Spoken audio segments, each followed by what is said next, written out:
Is it a dynamic where you're saying, instead of I'm at war with the world, I'm at war for the world? We back. Sold playing Cowboys and Indians over here. The Texan talking Vedantic with my little 6 shooters. And today's reflection is on something that, do I know so well and made every mistake under the sun in regards to, and that is how we approach the world. So much of our life is spent trying to subdue the world, dominate the world, dominate the classroom, dominate the test, dominate the task at hand. To subdue whatever challenge is in front of you, to go and grab and take trophies, the achievements, the accolades that we are pursuing, to go and win. But what happens when we have this approach to win? It ends up just setting us on a path of being at war with others.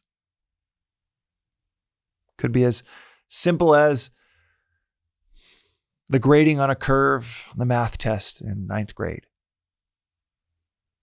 the basketball tryouts in 10th grade, the game in the playoffs your senior year, the applications for college, the interviews for that job, the revenue graph for your startup, the competition between your siblings for the attention of your parents, for the admiration on one of the most primal levels, or the admiration on perhaps some of the most grandiose levels, trying to get on the cover of Fortune magazine, Forbes magazine. I know that path well from 10 years in Silicon Valley and trying to build 12 years of building software companies that I remember just having the visual of, this is going to get me on the cover of one of those magazines. It'd be great to be on the cover of one of those magazines. So funny. Any task that we think is going to be some exercise in self-aggrandizement for any startup founders out there, for any creators, artists, musicians that actually take the leap, get onto the court, get into the arena, as they say, and pursue it for years, you realize it is the opposite of self-aggrandizement. It is absolute self-annihilation. The ego just gets destroyed. In fact, I was, I guess, fortunate in some ways to get on all these little 30 under 30 lists of Time and Forbes and one other one I can't remember. But I made sure to paste it on LinkedIn, I think, at one point. So still am attached to those status things in some degree. But when my last company failed so badly, sold in a fire sale after raising $72 million, getting a valuation almost $400 million 2 years in, and selling for a fraction of that 4 years later, it was those magazines that were then writing all of these just highly critical pieces of how badly we failed. So I know the self-annihilation, the ego destruction from trying to aggrandize the ego. I know that dynamic well. But at the heart of it, what causes that for all of us that try to subdue the world is, well, if you go to war with the world's going to fight back. If you paddle into a massive wave on your board, the wave doesn't just part and make way for you. It's going to do its thing. It's going to keep rolling. And it's one of the most frequently chosen paths for humans. That is to pursue a war against the world.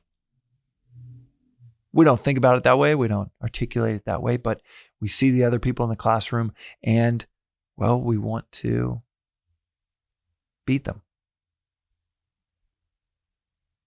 We want to win. And the root of the word win is to struggle. We think winning on the other side. You get that trophy, get that championship, get that dream job, get that child. That child gets into the great school that you go through an insane process to try to get them into. And you think when you win, that's when you rest. But the root of the word win comes from Old English winnin, is to struggle. So what do you win? What are you trying to win? What are you going after? What are you going against? Going up against that big ass wave, and you will struggle if that is your approach, if that is your pursuit, is to win. If your approach is to beat out all the other applicants for that job, to beat the competition, we'll expect them to want to beat you back. You create an opposition with the world, and the world just follows your suit, creates an opposition with you. This is related to a lot of our internal wiring, which is feeling opposed to the world, feeling like the world is not giving us what we want. At 12 years old, at 25 years old, at 55 years old. And so we must bend it to our will to give us what we want. You see, we perceive the world as, well, they aren't giving me what I want. The admiration, respect, the accolades. I'm going to show them. I got something to prove to all the doubters, to them. I'm going to do this, and I'm going to prove it to myself. We think that that's a nobler articulation or pursuit. I'm going to prove this to myself that I can do this. But think about what that says, what that sets up as the dynamic between you and others, you and the world, you and yourself. I'm going to prove this to myself that I can do this. That is straight up setting up a daily mantra of, I don't trust myself. I don't believe I can do this. I don't trust that instinct. In that seemingly innocuous approach, we have a sick, sadistic, opposing narrative with ourselves. If I don't trust myself, I'm going to show them I don't trust other people. What happens if you don't trust other people? You behave in a way that, well, you find all the ways in which you don't trust them, and then people start to feel that seep out of your pores, and they recognize you don't trust them. And then they choose not to trust you. I'm going to show the world I don't trust the world. I'm this foreign speck, this foreign object in this world that I don't trust, and it doesn't trust me. A very sick, perverse, and pernicious dynamic between you and the world and others and yourself. So what does this philosophy say is the antidote? This philosophy is very clear. Don't flee from a battle. That's the entirety of the Bhagavad Gita. The most famous poem in the world, in a nutshell, is do not flee from the battle before you, because that's what this warrior prince, the poem is a dialogue between a charioteer and a warrior prince in the middle of this massive Civil War battle, the biggest battle of the Civil War. That's been 13 years in the making. And the warrior prince, the most famous warrior prince in the land, is trying to flee the battle, is freaking out, trying to flee. So don't flee a battle. But are you fighting a war against the world? Or are you fighting a war for the world? Is it a dynamic where you're saying, instead of I'm at war with the world, I'm at war for the world? I'm not going to fight this battle so that I can get. But related to episode we dropped 2 days ago, I'm going to fight this battle in order to give. My skills, my mastery, my resources, perhaps myself, my life. But I trust this. I love this. I identify with this world, these other people, these other living beings so much that I'm here to fight for them, whether they know it or not. In yesterday's episode, we talked about how you bring forth truth, and most people, they don't want to hear it. Doesn't mean you flee from the battle. It's like the parent with a 5-year-old that's so scared of a needle, but if they're bitten by a rabid dog, you got to give them the medicine. Independent of the protests, independent of the violent, squeamish, screaming protests, that's really irrelevant to what needs to be done. Fighting for truth.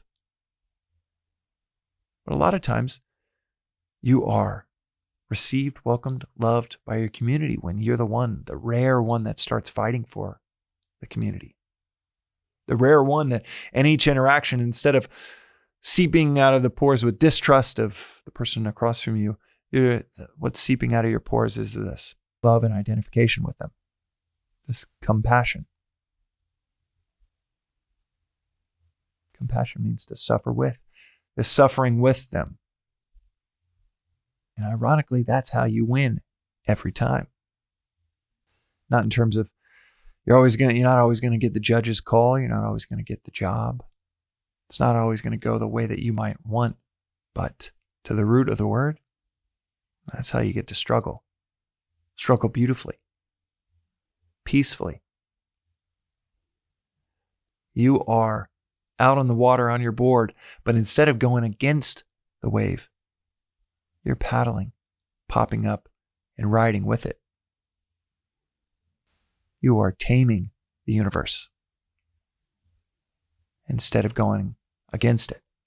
And there is some effort, like say on this podcast quite often, a few paddles pop up and the universe just takes you with it. It might feel like it's more of a battle and there's less of a reward to fight a war for the world, for those around you, instead of for yourself.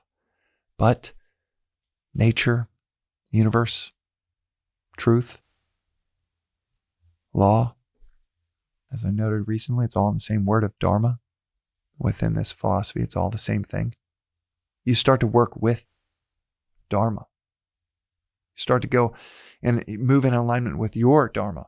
Instead of paddling your little boat, put up a sail and you are cruising with the wind, effortlessly taking you hundreds, thousands of miles by utilizing the power just sitting there for you to utilize, for you to harness, to tame, and understanding the optimal dynamic between you and the world.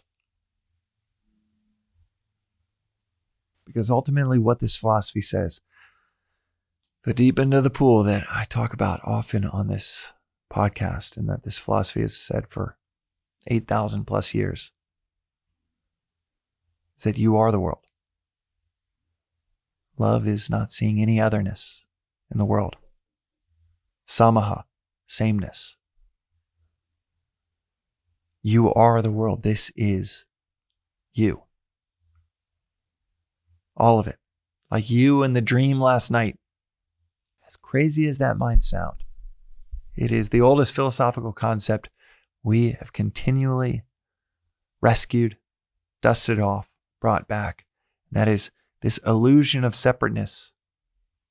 This illusion, it's like the dream last night where you thought, well, there are other people, walls, clouds, leaves on the trees, and yet you are projecting and creating not just the other people, but every blade of grass, every leaf on every tree in that dream is a projection of your mind. The illusion of separateness is underpinned, according to this philosophy, by the reality of unity between it all. You thinking you're this foreign little speck in the midst of this big, bad world, that is your illusion. That is your chosen perspective. That is the dream. But not according to this philosophy, but not the reality. Whether you can perceive that switch, it's kind of meaningless. Whether you can take that and say, yeah, that makes perfect sense, is perhaps secondary to this. How would your life look? How would your approach to the world look if you did have that perspective? Would it look like fighting against the world, or would it look like fighting for the world? Is it paddling in your tiny little paddle boat? Or is it cruising with the wind? Working with the world itself to get wherever you want to go, nearly effortlessly. Like I always say, try it out, kick the tires. Use that approach in some hard conversation you have later today, or something that unforeseen, unexpected, undesired. Some challenge later today where you say, okay, I'm going to jump into the shoes of that other person. I see it from their perspective. I'm going to identify with them. It's not me versus them. It's me and them. And take what could, on one level, feel oppositional. Feel like an opposing force, even in a dire circumstance. Magic Mind, we just hosted we were a co-host and sponsor at this conference, and they completely forgot half of the details, botched their end of the execution. And by day 3 of this massive conference, where here in LA, that we're a major sponsor for, we talked with the organizer and at the beginning of the third and final day, just saying, dude, Daniel, none of this stuff has been delivered. These 5 major things. And this was a big decision for us as a company to make this sponsorship happen. Huge expense on our end. A lot of back and forth internally. And I could have come in hot and heavy, fire, brimstone, you effed up. Fix this. I can't believe you all did this. But instead it was, hey, I understand you have a billion variables to put on a massive conference like this, but we have 1 day left. How can we make it right? And I just told him, and it's almost like the velvet hammer approach of, hey, this was a really big deal for us as a company. Letting him see that we're on the same side, giving him a peek in behind the veil of how hard it was for us to make the economics of this sponsorship work. How we upheld our end, brought all of our people, sent $10,000 worth of product, and yet it's sitting in boxes behind a curtain instead of out, placed everywhere in all of the fridges. This was for Magic Mind.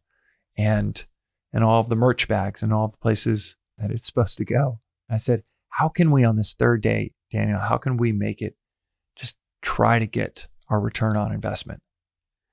He's crossing his arms. He's like, okay, let me think about it. What's your number? I'll text you as I think about it. 30 minutes later, he texts me, says, hey, I got you all access passes. Go put it everywhere. Go put it in all the merch bags. Go put it on every table and every fridge. Go put it in all of the VIP areas.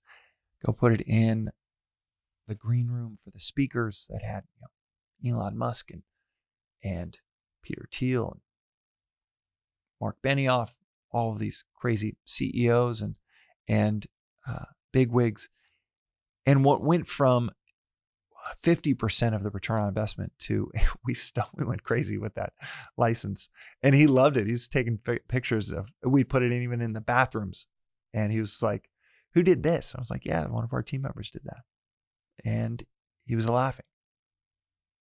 We took what would have been a 50% return on investment or a negative 50%, probably made it a 2x, 3x return on investment by not fighting with him, recognizing, all right, we might not have a full alignment, but trying to get aligned with this person that's doing a really tough job and bringing velvet hammer, fighting for what's right, but also all along the way, seeing just all of the things that he's already dealing with, seeing how we can help, saying, hey, we'll place it around. You don't have to lean on your staff. I know that you're understaffed and overwhelmed. You don't have to lean on. We can do that.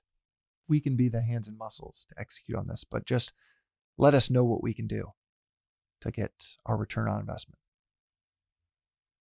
And it was a wild success. Mark Benioff, the CEO of Salesforce, ended up giving us a shout out on stage because he had just come across it in the backstage.